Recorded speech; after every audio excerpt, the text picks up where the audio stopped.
Hello, my love. Welcome back.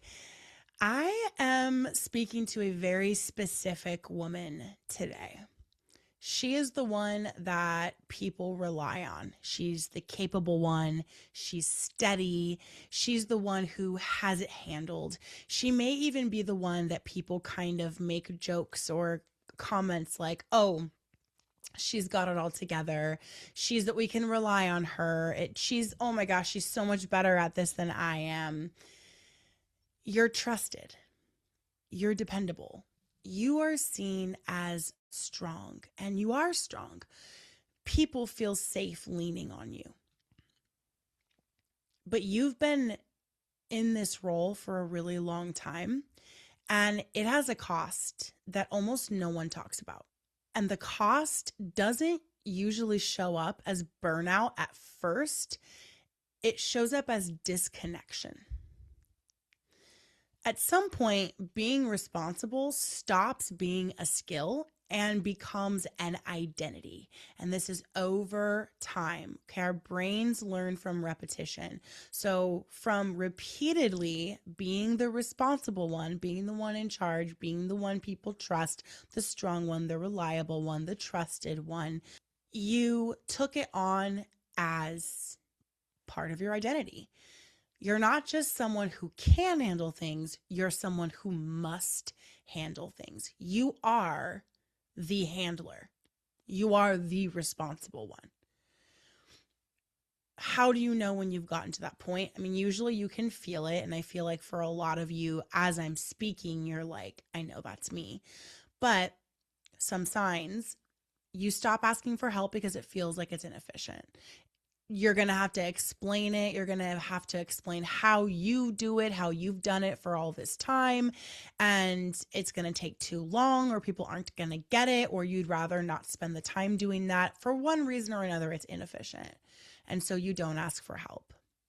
You stop checking in with yourself because other things just feel like they're more urgent, or they're like hasn't been time to check on yourself.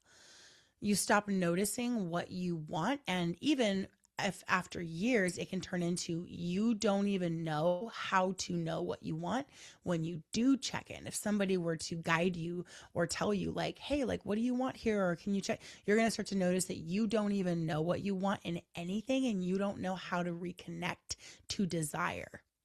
But at some point you stop noticing what you want because you're tracking what needs to happen, and that's taking up like all of your energy. Because at a subconscious identity level, you are the responsible one, you're the handler of all, and so you handle it all. If you were to not be responsible, or drop the ball, or let something go, or not do something, or not handle something, then that would quite literally threaten your identity, your subconscious identity. Everything we do is coming from how we identify.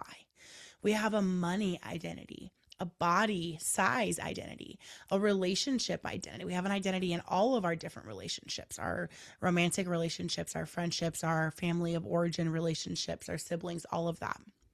And so at an identity level, this is who you are. You're the one that does it, everything, and handles everything, and does a good job at it.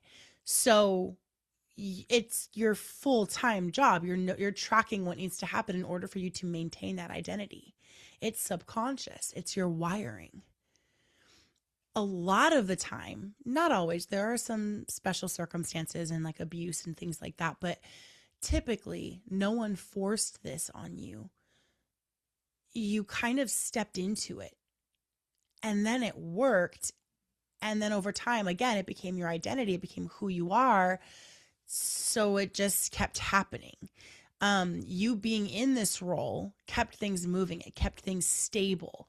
It kept other people calm, and it gave you a job. It gave you a feeling of I matter, and that's why it sticks. I want to make this distinction very clear as we get into the deeper layers of this, and then eventually how to begin to shift out of this because it's not healthy. Being good at something does not mean you are going to have an endless capacity for it. Just because you can do something doesn't mean you should. And just because you've always handled it doesn't mean it's good for you or helpful for you. And I know that this, even saying that, brings up a whole other conversation of like, well, I just feel selfish if I'm making decisions based on just what's helpful for me and blah, blah, blah. And yes, there's different angles to that whole conversation, but you know when what I'm saying is resonant for you. And you know when I'm speaking directly to you, I know you can feel it. And you know when you're being selfish versus when you're in a state of self harm because it's always been the pattern. And self harm is a very bold, raw, abrupt term to use. And I stand by it. Continuing to be in the role of the responsible one who handles everything is self harm. It is. And I understand why we do it because it is at an identity thing, and all humans are acting out of subconscious identity. Whatever is programmed in as who you are in your subconscious mind, that's where your behavior is coming from. So I really want to say, like, it's not your fault, but I'm calling this out because I've been where you are. And I'm so done with that in many different relationships and parts of my life, and actively continuing to work on it in other parts. But if somebody doesn't kind of shake you and call it out, you may not become aware of how this is happening, and the role it's playing in your life, in your mind, in your self-harm. When you are an efficient person, you get more added to your plate, especially when you've allowed that to be kind of the role you're in family situations and work situations and community situations, all situations, whatever. If you're an efficient person and you get shit done, you get more added to your plate unless you set a boundary. You don't complain, so no one notices how heavy the weight you're carrying is. You figure things out really quickly, so no one checks if you're okay doing it.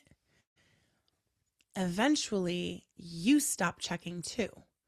You also assume you're fine because you're functioning. You also confuse functioning with alignment. The responsible woman, the handler of all woman, she often loses touch with herself. And this is because, like I've said, if at an identity level, a subconscious identity programming, your wiring in terms of who you are as a person, if that wiring is, I'm responsible, I handle things, I get things done, then what's going to get prioritized is what matches that identity. So what gets deprioritized? Anything that would keep you from playing that role and aligning with that identity.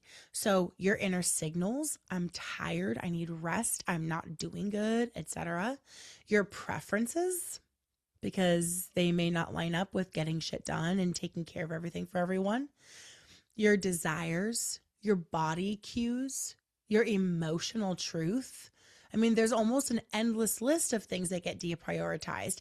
Anything that comes up against in conflict with you being the responsible one. So it's not because you don't care. It's never because you don't care. It's because there's no space left to listen to anything other than the demands on you, the demands on your body, the demands on your mental space. Because it takes a lot of demands to be deemed the responsible one, the one who does everything, the one who's always got it together, the one who always holds everything together, make sure everything is done, make sure everything is perfect, pretty, and tied with a beautiful bow, all of that. To be that woman, it's so demanding. There is no space left for listening to those inner signals, your body cues, your emotions, all of that. When you are always tracking what other people need or what needs to be handled, you stop experiencing yourself as someone who's a person with needs, with signals going off, with feelings. You stop experiencing yourself as someone who gets to respond. It's like you just have to, because this is your identity, you have to do the things. You have to do all of the things. And not only that, you have to do it well. You become someone who manages tasks and is managing life instead of being present in it and living it. God forbid, enjoying it, right? And management mode is not living. It lacks so much intimacy with yourself, intimacy with life. You're not living, you're managing. And so there's a quiet grief that comes with being the responsible one. So many women feel this but can't articulate it. It's like you look around and see that your life is working, everything's going, but you still feel so absent from it. You don't feel like this is dramatic enough to like complain necessarily, but you're just lacking a presence and a joy and an aliveness. You don't feel present enough in your own life to feel alive. It's not ingratitude or a mindset problem, okay? It's not you being too much or being dramatic or like, oh my God, I just need to just suck it up and put, no. What I'm saying, this grief, this lack of aliveness, that's the cost of being the container for everyone else. Eventually, this pattern of being the responsible one, okay, being the helpful one, the one that's got everything handled, eventually that pattern cracks. And sometimes it's a big explosion, but more often than not, it's more of like a quiet numbing that happens. You start to just kind of numb out, get irritable. You lose a sense of excitement for things. You kind of have this feeling like you just don't really recognize yourself anymore. And it's because you've become a machine. You're a shell of yourself, and you're just a machine doing things, accomplishing things. I find in my clients, sometimes it shows up as anxiety. It'll show up as physical symptoms like illness or like fatigue in different parts of the body, whatever, bodily symptoms. A lot of the time it shows up as resentment that you just don't want to admit. It's usually directed at your partner if you are partnered. Sometimes there's fantasies about disappearing or starting over. This should be normalized, not shamed or hidden. This is what happens when responsibility completely takes over to where it's everything and there's no self-connection. You're not a person anymore. I feel like I've done what I can do to express what this looks like, who this is for, and make those of you who this episode is for feel really seen and understood. And that is a big goal that I have for this episode. So as always, please feel free, find me on Instagram, send me a DM, tell me, talk to me, let's message a little bit. Like, I would love to hear from you and connect with you more on this. But now that we've kind of moved through that portion, let's talk about what actually helps, okay? And I want this, as always, my goal is to give really practical, grounded steps that can make this lighter for you. Everything we're talking about, I want to make it lighter for you. So I wrote down just a few things that came up when I was sitting with this and kind of looking at my own journey and the things that I've walked clients through, especially that, because it's always so much easier to like help someone else and analyze someone else's process than it is your own. So here's what I know for sure from experience works. There's 4 steps. Step 1, you have to stop using your capability as the deciding factor. Stop, like, you are so fucking capable. You are able to handle so much, way too much, okay? You're like a fucking ox. You're the responsible one. You're the handler. That's why. Stop using how capable you are as the deciding factor. So instead of asking, can I handle this? Can I take this on? Ask, do I want to be the one holding this? You don't need to be connected to your desire to know the answer to that. It's an immediate, like it comes up in your body. Marie Forleo taught me that you want to feel if something makes you contract or expand, and it's a body thing, okay? So think of somebody asking you to take something on in some setting that you're in. I'll think of it for my team asking me about something that I don't need to be doing, but they want me to do. Okay. You could think of it in a community setting, your family, whatever. Instead of asking, can I handle this? Because the answer is almost always going to be yes. Ask, do I want to be the one holding this? I can feel my body contracting. Like I even feel, if you're watching the video, I don't know for sure, but I felt like there was even a shoulder shift when I asked it, when I said it, because at this point right now, like I'm in a very overwhelming season and I'm actively like looking to hire a personal assistant, looking to clear my plate, considering raising my prices on like my private hypnotherapy sessions and things like that, because I'm just very booked.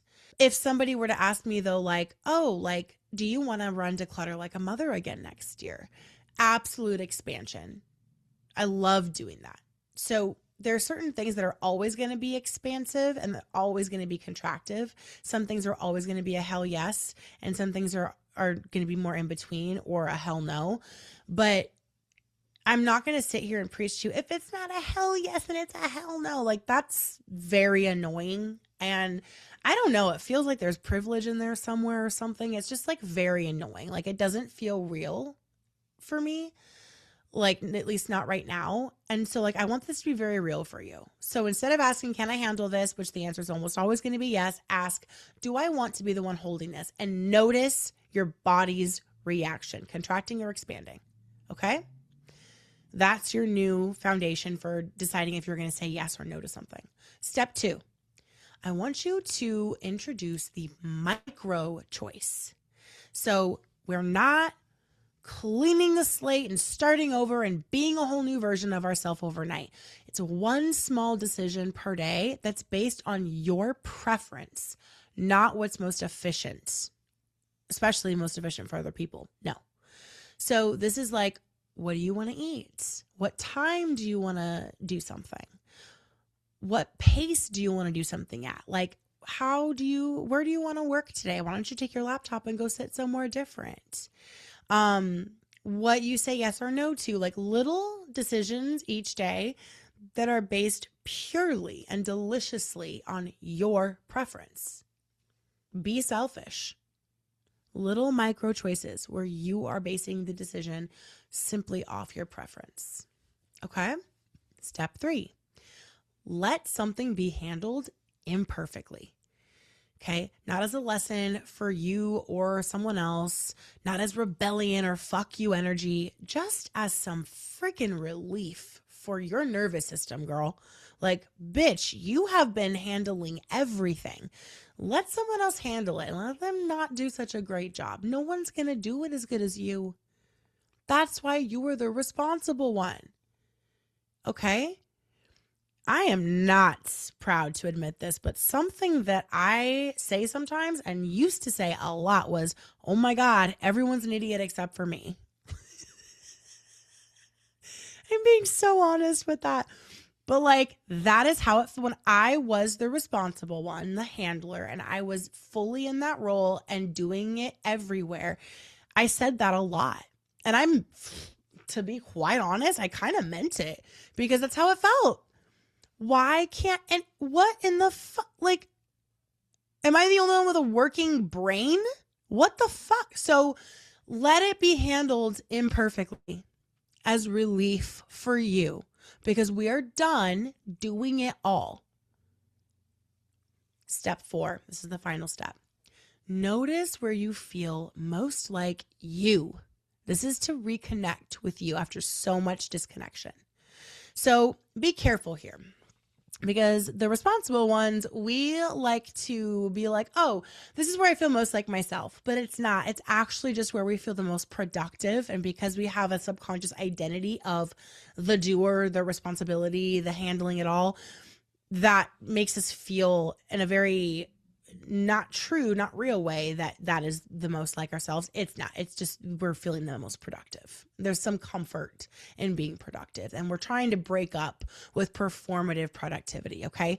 So be careful.